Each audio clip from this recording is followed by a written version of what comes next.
maintenant, oui, l'héritier du grand roi, ô héritier du Christ.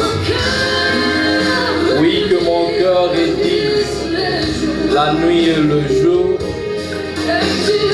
Oui, que notre Dieu est grand. Il est plein d'amour et plein de bonté. Oui, laisse que ton cœur dise chaque jour, chaque seconde, chaque minute que Dieu est grand. Il est le Dieu d'amour. Laisse que ta grandeur soit célébrée dans toute l'humanité. Et laisse que ton amour se répande dans le cœur de tout un chacun d'entre nous. Et cela dans le nom de Jésus. Père, au commencement, c'était la parole. La parole était avec toi, et c'est toi la parole. Et toute chose a été créée par elle. Seigneur, tu es sur le point en cet après-midi de créer des choses nouvelles. Parce que ta parole est la même.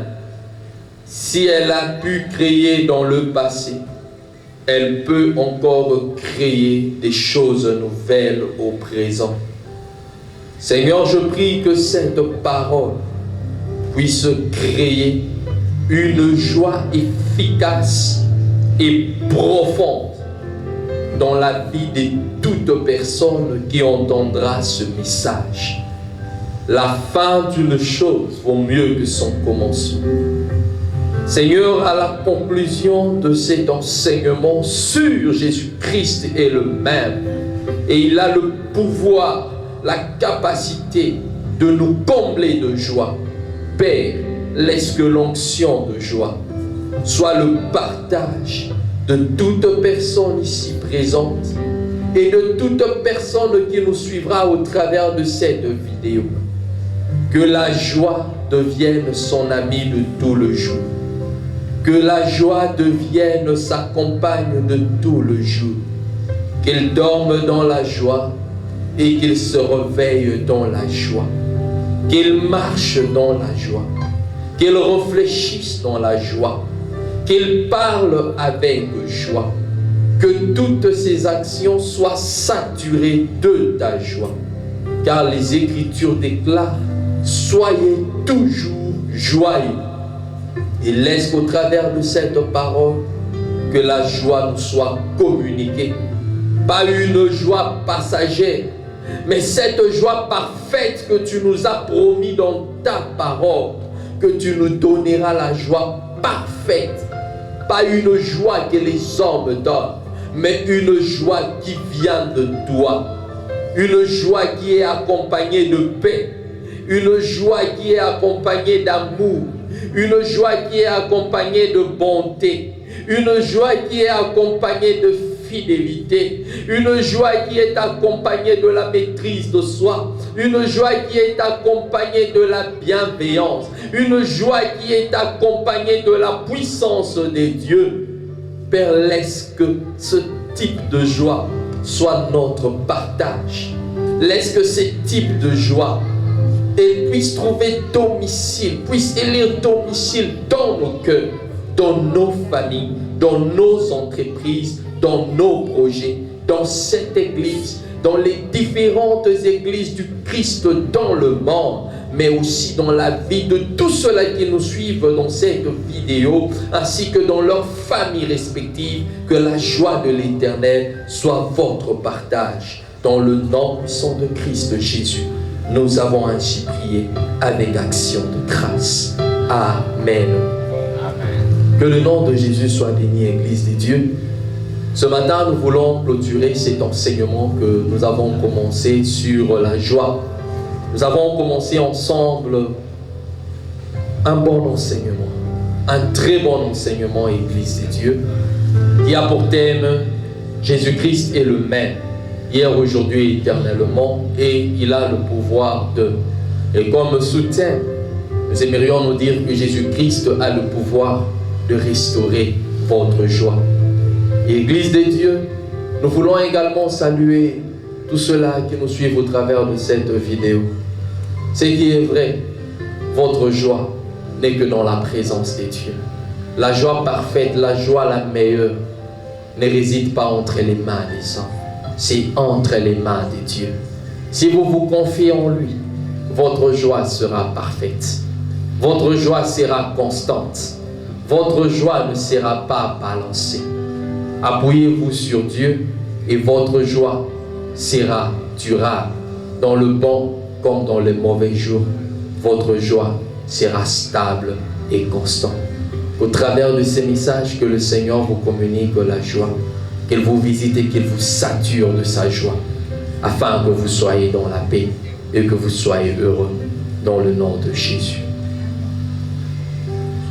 Nous avions lu Hébreux, le chapitre 13, le verset 8, qui nous dit « Jésus-Christ est le même, hier, aujourd'hui et éternellement. » Ce matin, j'aimerais que nous puissions ouvrir nos Bibles alors que nous voulons clôturer cet enseignement. 1 Samuel, le chapitre 17.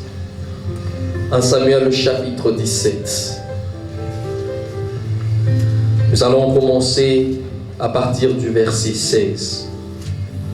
Mais avant que nous ne lisions, j'aimerais rapidement faire un rappel de tout ce que nous avions vu afin de mieux atterrir. Je nous ai dit, Église de Dieu, que nous avions commencé cet enseignement en nous demandant une chose selon laquelle de pouvoir réfléchir dans les jours des malheurs, selon que Ecclésiaste 7,14 nous le dit. Au jour du bonheur, réjouissez-vous, et au jour du malheur, réfléchissez. Nous avons tout intérêt, Église de Dieu, à réfléchir lorsque les choses ne tournent pas autour de nous, lorsque les choses ne marchent pas dans nos vies. C'est très important et très capital, Église de Dieu, de pouvoir réfléchir. Et Église de Dieu, nous devrions réfléchir afin de pouvoir donner solution aux différents problèmes, aux différentes situations qui nous accablent jour et nuit. Et nous nous sommes dit que lorsque vous faites face à certains problèmes, à certaines difficultés, la première des choses que nous devrions faire, c'est de pouvoir identifier le problème. Votre réflexion doit suivre cette logique-là. Face à un problème, n'importe quel problème que vous pouvez rencontrer en famille, dans la société, dans votre vie, dans le mariage, à l'église, la première des choses, commencez d'abord par réfléchir. Et votre réflexion doit vous emmener, Église de Dieu, premièrement à identifier le problème, chercher à savoir qu'est-ce qui cause le problème X, le problème Y. Découvrez l'agent causal. Prenez du temps à la réflexion. Prenez du temps. Identifiez le problème. C'est quoi le problème? Est-ce c'est un problème spirituel? Est-ce c'est un problème logistique? Est-ce c'est un problème matériel? Est-ce c'est un problème financier, économique? Il faudrait prendre suffisamment du temps à découvrir c'est quoi le problème. Est-ce que c'est un problème qui a trait à la santé? Réfléchissez convenablement. Et pour cela, entrez en vous-même et vous allez bien identifier le problème. Si vous n'arrivez pas à détecter le problème, parlez à Dieu. Dieu va devoir vous révéler le problème.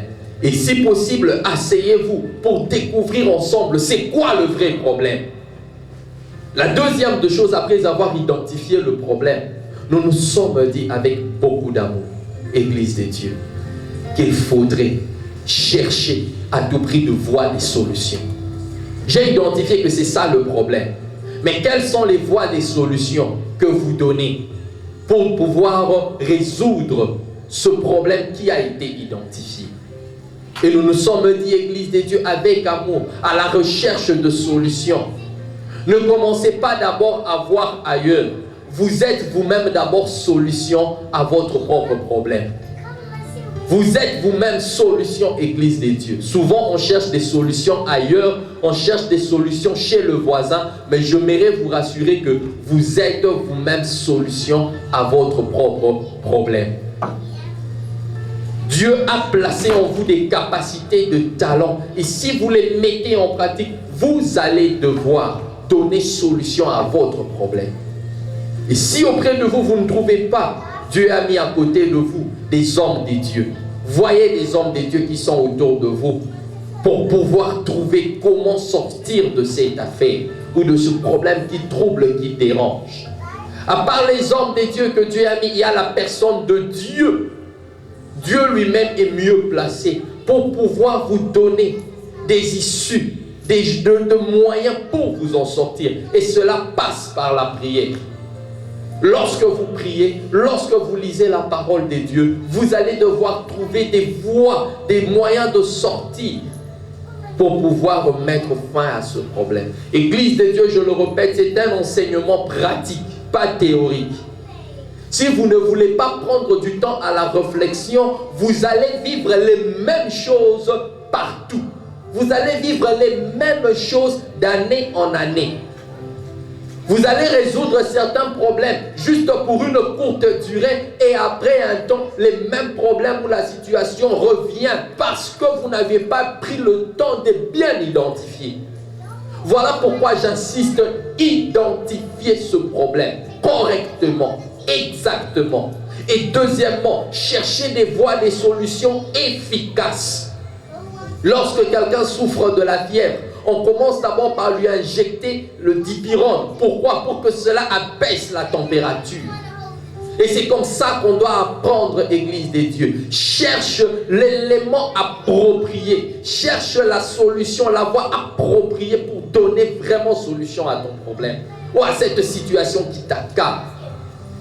Et après avoir trouvé de voies, des solutions, au travers de Dieu, au travers des hommes des dieux, entre vous-même en famille, entre vous-même mari et femme, vous discutez, parents, enfants, bergers et fidèles, dans le gouvernement, dans le pays, dans la société, dans le travail, managers et les employés. Lorsque vous vous asseyez et vous définissez les voies des sorties, alors agissez.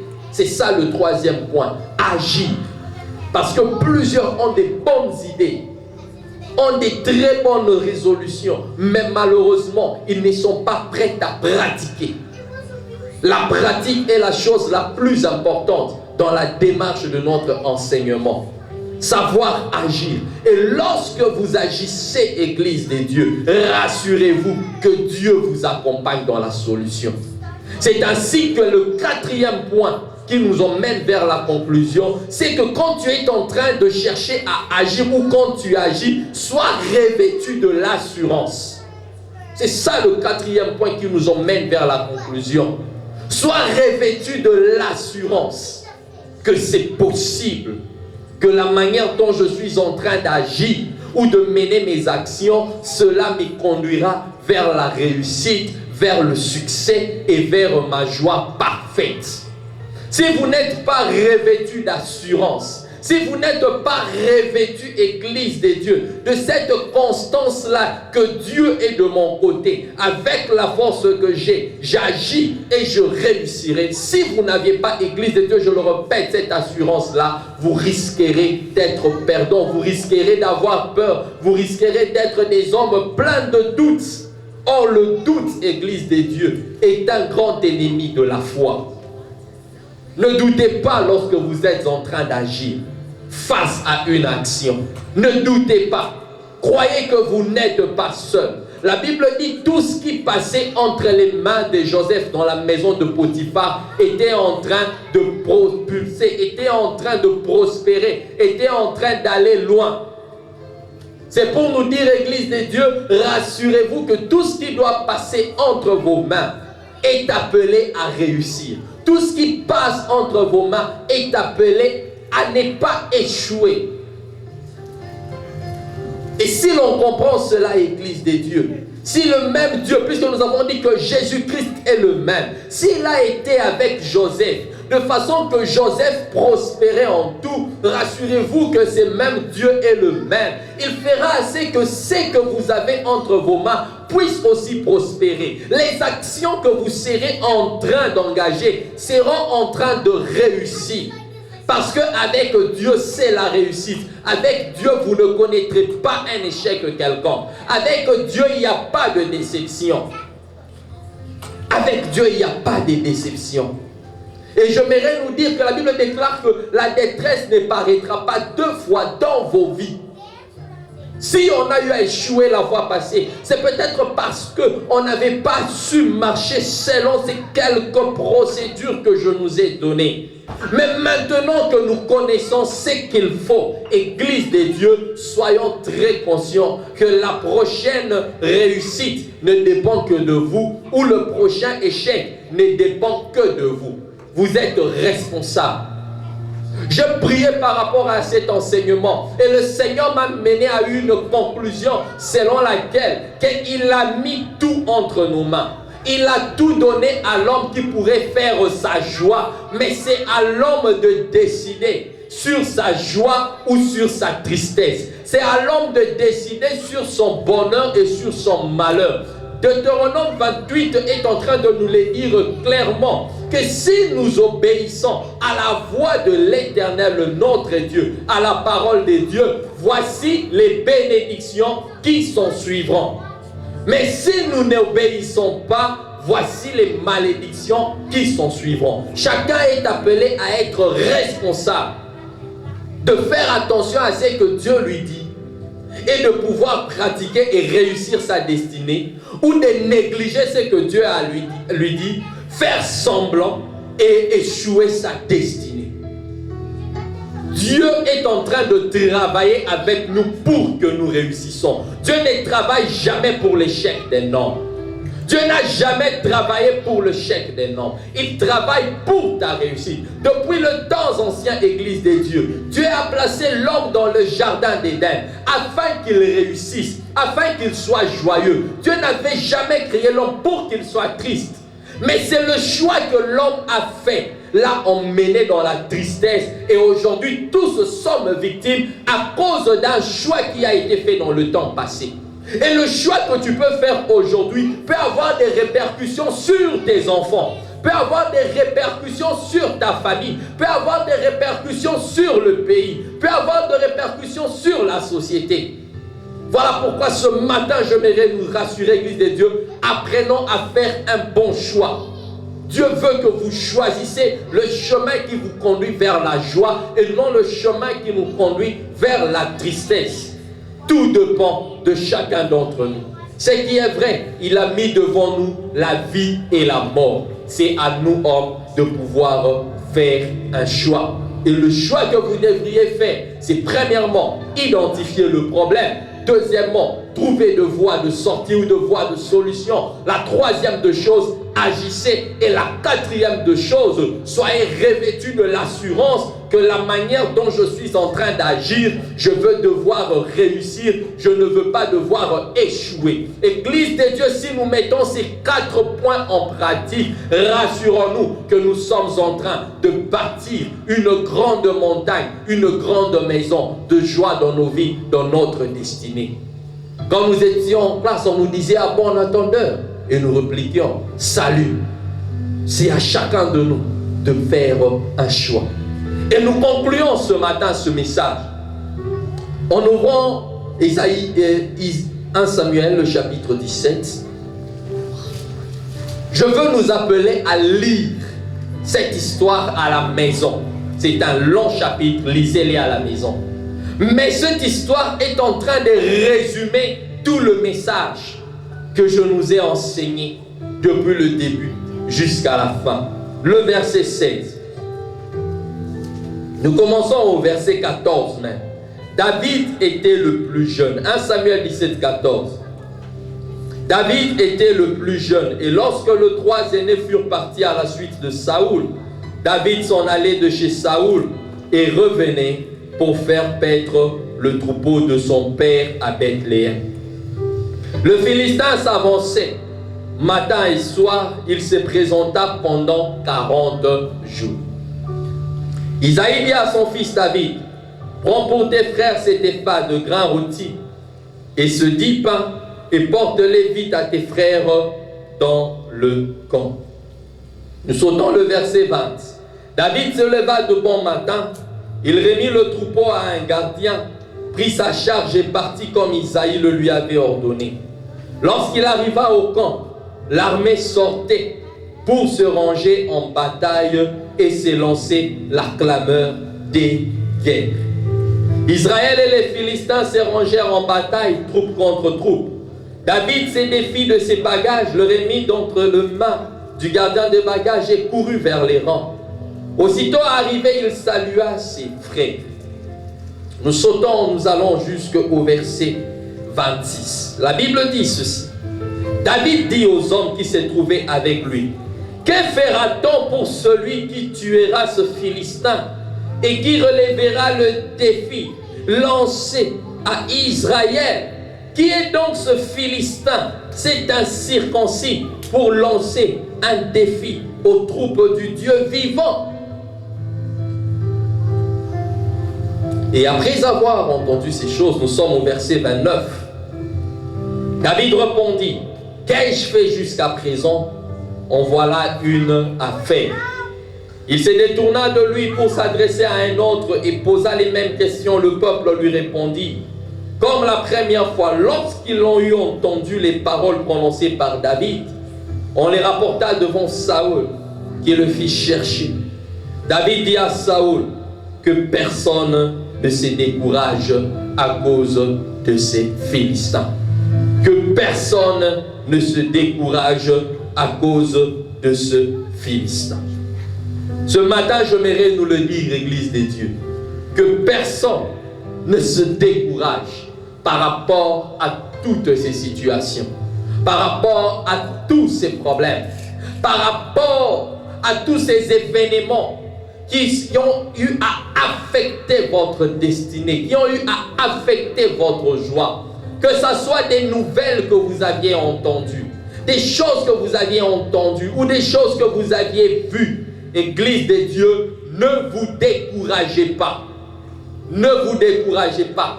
Faites comme David, qui est en train d'encourager les autres à ne pas se décourager. Mais à la place du découragement, David est en train d'offrir ou de proposer un chemin nouveau, un chemin fort, un chemin puissant pour pouvoir donner solution à ce problème, à ce grand géant Goliath qui était en train de les insulter pendant 40 jours. Imaginez-vous 40 jours durant, quelqu'un vient, vous insulte, insulte votre Dieu et répète la même chose. De la même manière, Église de Dieu, il y a beaucoup de géants qui viennent à l'Église, qui viennent dans vos familles, qui viennent dans vos couples, qui viennent dans la vie de vos enfants, qui viennent dans vos études, qui viennent, Église de Dieu, dans votre pays, afin de vous insulter, afin de vous menacer, afin de vous ridiculiser, afin de vous minimiser. Mais Église de Dieu, je m'aimerais dire à quelqu'un, ne vous découragez pas face à cet incirconcis de géant Goliath qui est en train de vous tourmenter ou qui cherche à faire ôter votre joie. Ayez une attitude positive. Ayez une attitude positive. Soyez optimiste. Que lorsque je suis en train d'agir, je réussirai. Je réussirai. Et que je ne perdrai pas. La Bible dit, si Dieu est pour nous, qui sera contre nous? Mais moi j'aime bien dire, je n'aime pas dire si Dieu est pour nous, parce que je sais que Dieu est avec moi. Voilà pourquoi je toujours dis, puisque Dieu est pour moi, qui sera contre moi? Qui sera contre moi? Et David connaissait cette réalité. Voilà pourquoi le verset 29, la Bible dit ceci. David mit à sa ceinture l'épée de Saül par-dessus de ses habits et entreprit de marcher, car il n'avait pas encore essayé. Mais il dit à Saül, je ne puis pas marcher avec tout cela. Je n'ai jamais essayé. David s'en débarrassa. Et le verset 40, et prit en main son bâton, choisit 5 pierres polies du torrent et les mit dans sa gibecière de berger et dans sa poche. Puis sa fronde à la main, il s'avança contre le Philistin. Il s'avança contre le Philistin. Autant le Philistin, tu t'avances contre moi, moi aussi je m'avance contre toi. Ne recule pas devant ton ennemi. Ne recule pas devant ces circonstances qui sont en train d'affecter ta joie. Ne recule pas devant ces circonstances qui sont en train de bouleverser ta joie. Mais lorsque ces circonstances s'avancent, toi aussi avance. Fais comme David. Avance, Église des dieux. Ne te décourage pas. Ce matin, je mérite t'encourager en te disant, ne te décourage pas par rapport à tout ce qui t'entoure, par rapport à tout ce qui t'affecte, qui enlève ta paix, qui enlève ta joie. Affronte ce grand Goliath, ce géant qui cherche à t'affronter, et sois le premier à pouvoir le renverser. Voilà pourquoi le verset 41, le Philistin s'approcha peu à peu de David, précédé de l'homme qui portait son bouclier. Le Philistin regarda, et lorsqu'il aperçut David, il le méprisa, ne voyant en lui qu'un jeune homme, un jeune garçon roux et de belles apparences.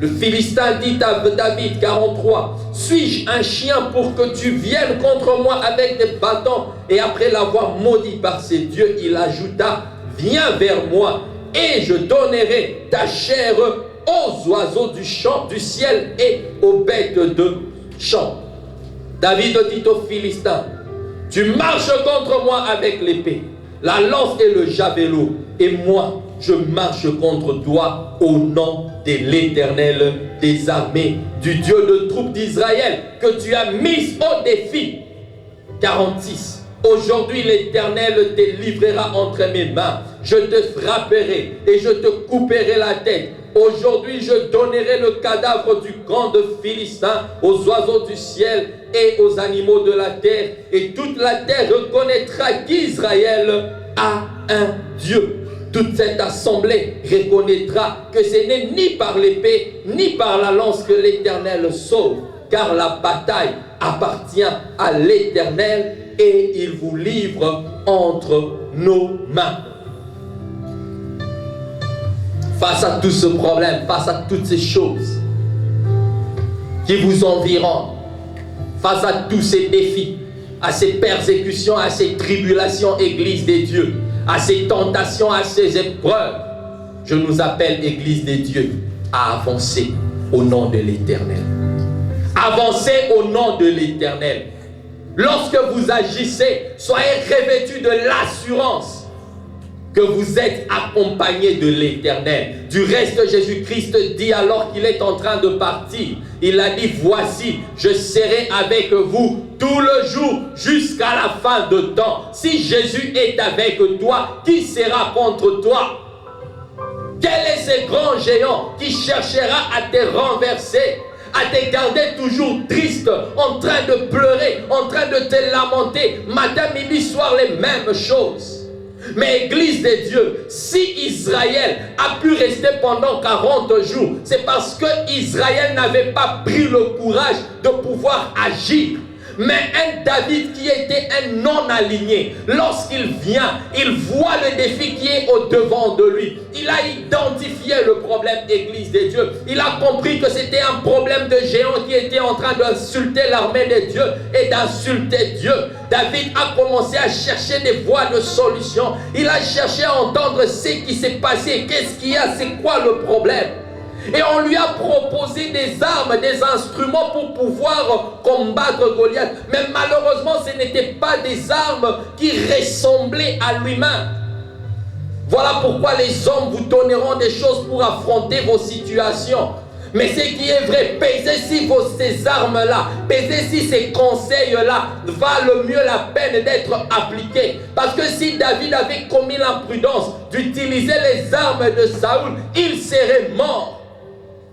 Voilà pourquoi je dis, ne voyez pas d'abord la solution à votre problème ailleurs. Vous-même, vous êtes solution à votre problème. Dieu fait de vous des hommes solutions. Papa, Dieu fait de vous un homme solution. Maman, Dieu fait de vous une femme solution. Les enfants, Dieu fait de vous des enfants solution partout où vous allez et partout où vous passerez. N'attendez pas toujours ailleurs. Ne soyez pas des followers, mais soyez des leaders. Cherchez à ouvrir un chemin. Ne cherchez pas toujours à être un suiveur derrière les gens. Qu'est-ce qu'on a dit? Non, vous-même frayez-vous un chemin pour donner joie à vos vies. Voilà pourquoi David, après avoir pris conscience, identifié le problème, il a cherché de voir des solutions et il a compris que non, pour agir, je n'ai que mes propres armes. Même si ces armes-là paraissent être faibles, la Bible est en train de nous révéler une vérité selon laquelle, parlons de Moïse, qu'as-tu entre tes mains? Et David n'a pu utiliser que ce qui était entre ses mains. Il n'a pas cherché ailleurs, rien que ce qui était entre les mains. Jésus-Christ un jour a fait nourrir 5000 personnes rien qu'avec 2 pains et 5 poissons, avec 5 poissons et 2 pains. Excusez, c'est 5 pains et 2 poissons.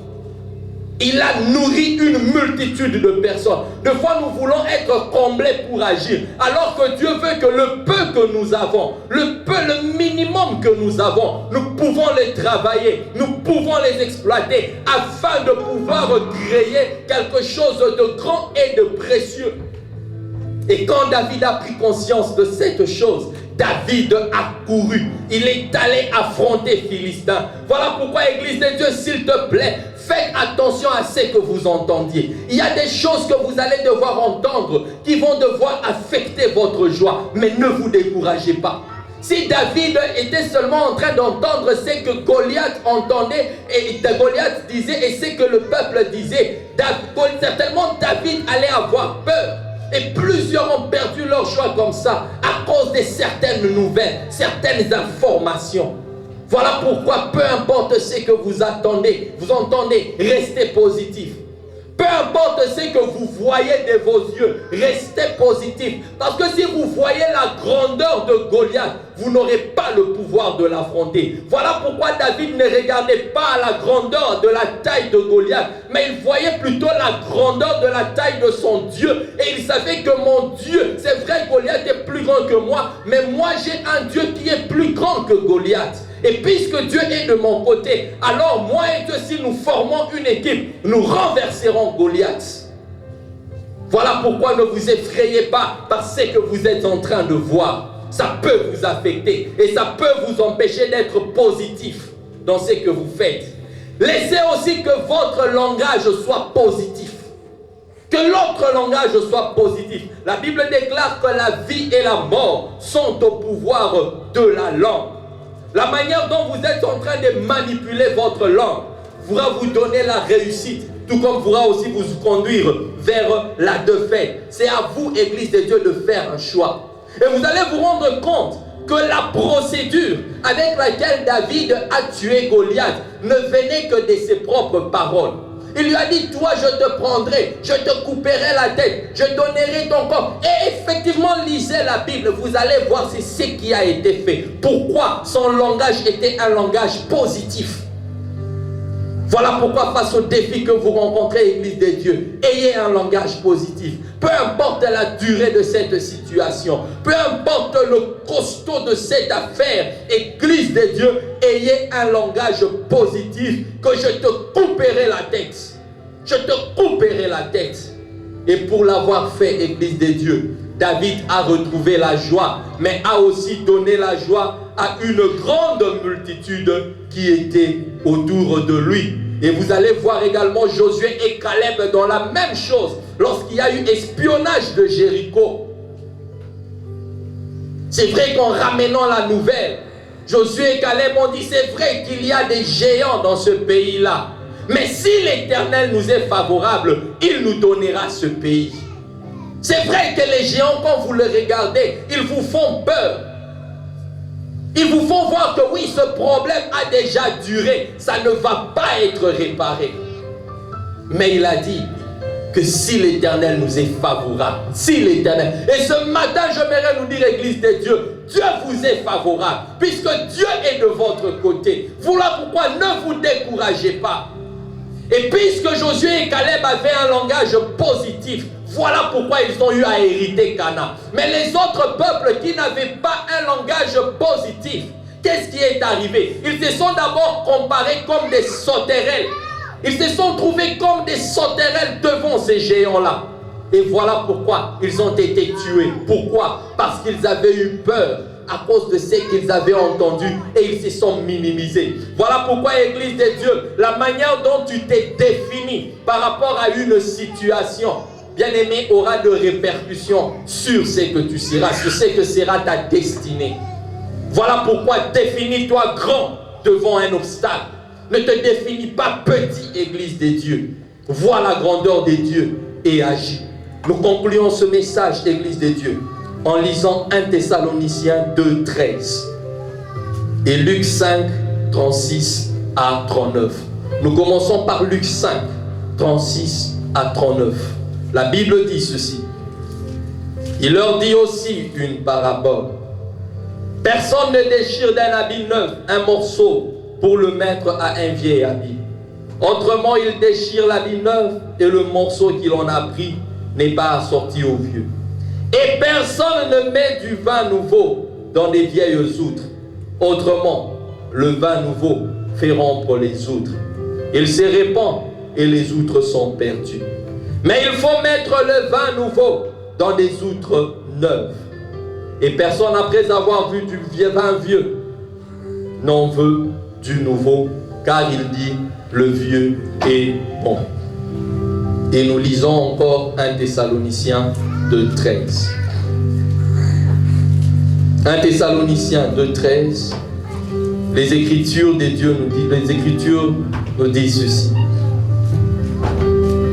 C'est pourquoi nous rendons continuellement grâce à Dieu de ce qu'en recevant la parole de Dieu que nous vous avons fait entendre, vous l'avez accueillie non comme la parole des hommes, mais comme ce qu'elle est vraiment, la parole de Dieu qui agit en vous, qui croyez. Je me répète lentement. C'est pourquoi nous rendons continuellement grâce à Dieu de ce qu'en recevant la parole de Dieu que nous vous avons fait entendre, vous l'avez accueilli, non comme la parole de Wesley, non comme la parole d'un homme, mais je crois que vous l'aviez reçu comme la parole de Dieu qui agit dans la vie de vous qui croyez. Si vous avez cru à ce qui a été dit, vous avez cru en cela non pas comme ma parole, mais comme la parole de celui qui m'a mandaté pour pouvoir vous aider, nous aider tous à sortir de nos angoisses et à retrouver la joie. Église de Dieu, cette parole, la Bible, nous l'avons dit, aura des effets positifs dans la vie de vous qui croyez. Mais si vous n'aviez pas cru à toute cette démarche que nous vous avions donnée, Église de Dieu, vous risquerez de vivre dans les mêmes circonstances, les mêmes choses. Voilà pourquoi Luc est en train de dire, on ne peut pas prendre les vins nouveaux et les placer dans des outres vieilles. Dieu est sur le point de pouvoir placer un vin nouveau, mais il ne veut pas les placer dans des outres qui sont vieilles, dans des cœurs qui sont blessés, dans des cœurs qui sont affectés. Dieu aimerait d'abord résoudre, Dieu aimerait d'abord donner. Il veut qu'ensemble vous donniez solution à toutes ces choses se trouvant autour de vous. Afin que lorsqu'il veut en fait que nous arrivons à détruire les anciennes outres, cette outre-là de soucis, Dieu veut que l'outre de soucis soit brisée ce matin. Cette outre-là de blessure, j'ai été blessé, j'ai été choqué. Il faudra que cette outre-là se brise ce matin. J'ai été déçu, je ne peux plus redonner confiance parce qu'ils m'ont insulté, ils m'ont négligé, ils m'ont minimisé. Je n'ai plus de place dans leur cœur. Cette outre-là doit être brisée ce matin. Dieu ne donnera pas une joie, un vin nouveau, parce qu'on a dit que le vin donne la joie. Et Dieu ne peut pas donner une joie nouvelle dans des cœurs qui sont affectés, dans des cœurs qui sont brisés, dans des cœurs qui ont pris des grandes décisions. Que moi, jusqu'à ce que, et comme quelques-uns le disent, moi si je serai dans la prison, lui doit être dans le cimetière. Et s'il arrivait que moi je suis au ciel, puisque je le vois aussi au ciel, moi je préfère aller en enfer. Parce qu'on a pris des résolutions